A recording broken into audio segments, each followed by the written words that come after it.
गुरुर्ब्रह्मा गुरुर्विष्णु गुरुर्देवो महेश्वर गुरु साक्षात् परं ब्रह्म तस्मै श्री गुरुवे नमः। गुरुदेव ने कहा, एक बार किनाराम के शिष्य ने कहा था, मुझे ज्ञान चाहिए। उन्होंने कहा, ज्ञान लेकर क्या करेगा? जब वो नहीं माना तो उन्होंने कहा, अच्छा, यह मंत्र ले ले और आसन पर बैठ जाना, मंत्र जपते रहना। एक सांप आएगा, इधर उधर मंडरा करके चला जाएगा, घबराना नहीं, सांप काटेगा नहीं। वह नदी किनारे जाकर आसन पर बैठ गए और मंत्र जप करने लगे। मंत्र जप करना शुरू किए। थोड़ी ही देर में एक काला सांप लहराते हुए आया। वह उनके चारों तरफ घूम घूम कर उनके शरीर पर चढ़ने लगा। तब तक वह शांति से बैठे थे और मंत्र जप रहे थे। इधर सांप घूमता जा रहा था उनके शरीर पर और घूमते घूमते नाक के छेद में घुसने लगा।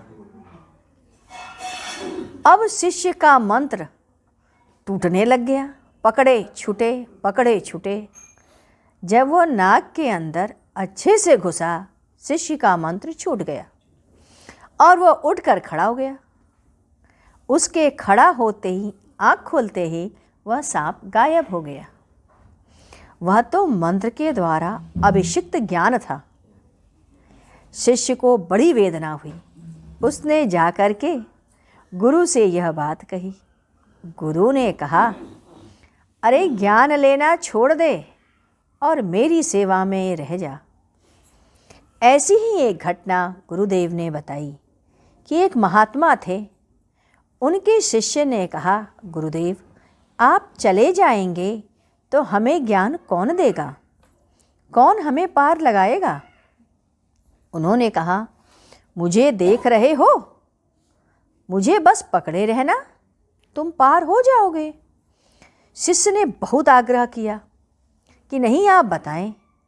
गुरुदेव ने कहा, अच्छा, कुछ खाने को ले आओ। शिष्य रोटी बना के लेके आया। गुरुदेव ने रोटी का एक हिस्सा अपने पकड़े और दूसरा उसे पकड़ा दिया और पोपली बना दी। कही, ठीक, एक तुम अपने तरफ रख लो, एक मेरी तरफ रहने दो। पहले उन्होंने उसमें अच्छी उस पोपली में सामग्री डाली। वह उसके शरीर में जाने लगा। भोजन की सामग्री उसे दी। उसके पुनः शरीर का मल उसमें देना शुरू किया। जो शुरू किया मल देना, शिष्य ने पोपली छोड़ दी। महात्मा ने कहा, अब क्या लोगे? मेरे साथ रहो, तुम्हें स्वयं ही ज्ञान प्राप्त हो जाएगा। गुरुदेव ने कुछ ज्ञान की चर्चा करते हुए कहा, कमर से लेकर कंठ तक पिंड ज्ञान है, कंठ से लेकर सहस्त्रार तक ब्रह्मांड ज्ञान है। यह रजस है। इसके बाद प्रकृति समाप्त होती है, सत्यलोक प्रारंभ होता है। ब्रह्मा कह दिए तो रचना से संबंधित वह उन्हीं से है। उत्पत्ति और विनाश दोनों ही संभव है।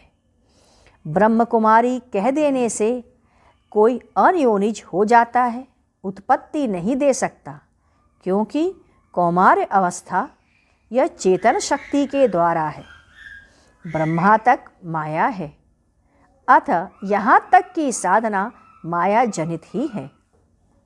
यहाँ तक का ज्ञान चतुर्पद के प्रथम द्वार तक है, तुरीय अवस्था में है। जब आप परमपिता संबोधन करते हैं, जब भी बिंदु होगा तो आकार बन जाएगा, तब उसका निरूपण होगा। आपने परमपिता परमेश्वर कहा तो वह माया से युक्त है, पिता कहा वह जनक है। उसमें एक आकार है। हमारे क्षुद्र ज्ञान विशाल भंडार दिखाई देता है। हमारा ज्ञान कुएं में पड़े हुए मेढक की तरह है। जब आप ज्ञान व अज्ञान से परे होंगे तब शिव की स्थिति आएगी। ब्रह्म निरपेक्ष सत्ता है, उसके ऊपर अक्षर शब्द है। ब्रह्मा स्वयं विष्णु की नाभि से निकले कमल पर बैठे हैं। स्वामी विशुद्धानंद जी ने भी एक बार नाभि से कमल निकाला था। कमल छत तक ले गए थे। कहा था कि मैं इस पर ब्रह्मा को बिठाकर दिखा सकता हूँ। उन्होंने एक जवा कुसुम के फूल से कई तरीके के फूल को उत्पन्न किए थे। गुरुदेव रंग पर चर्चा करते हुए बताते हैं, गौरवर्णा सावधान रहो। जिसमें भी गौरवर्णा स्त्री वो उससे भी ज़्यादा संभावनाएं अधिक हो जाती हैं।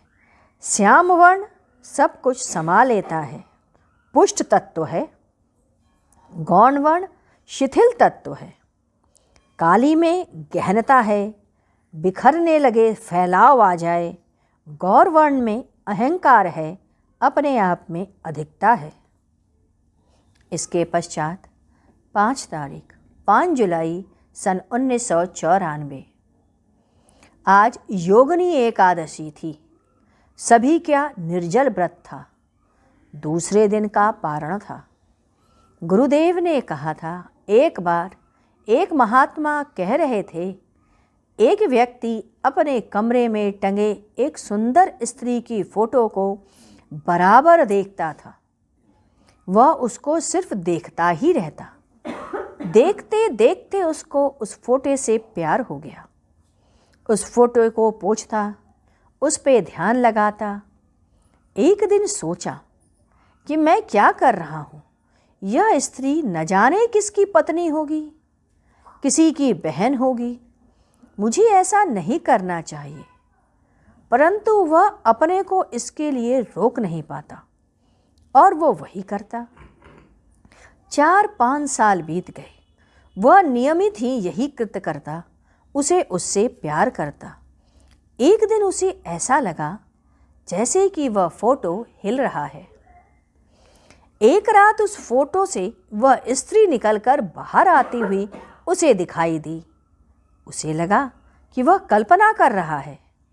जब निकलकर आई, उसके बालों को सहलाने लगी, तब उसे लगा कल्पना की प्रतीति हो रही है क्या। वह सोचने लगा, यदि रोटी और सब्जी मिल जाए तो कितना अच्छा हो। उसने लड़की ने कहा, मैं अभी बना लाती हूँ। वह बना कर ले आई। उसने कहा, अभी रहने दो, मैं स्नान करके आता हूँ तो खाता हूँ। जब वह स्नान से लौटा तो देखता है ना फोटो है और ना ही वह स्त्री है। उसने जाकर महात्मा से यह बात बता दी। उन्होंने कहा, वह प्रेतनी थी। तुम्हारे अधिक प्यार के कारण ही वह जागृत हो गई। उसे पुनः न जगाओ। इसीलिए जब तस्वीर या मूर्ति की पूजा आप अधिक करने लग जाते हो तो वह जागृत हो जाती है। अतः महात्माओं देवताओं का फोटो रखना चाहिए और उनकी खूब पूजा करनी चाहिए। आइए हम लोग गुरु कीर्तन करें।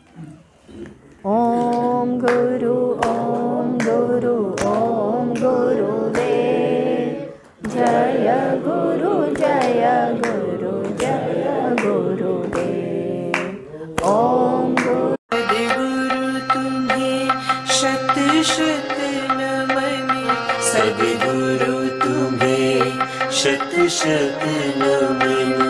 सद्गुरु तुम्हें शत शत नमन।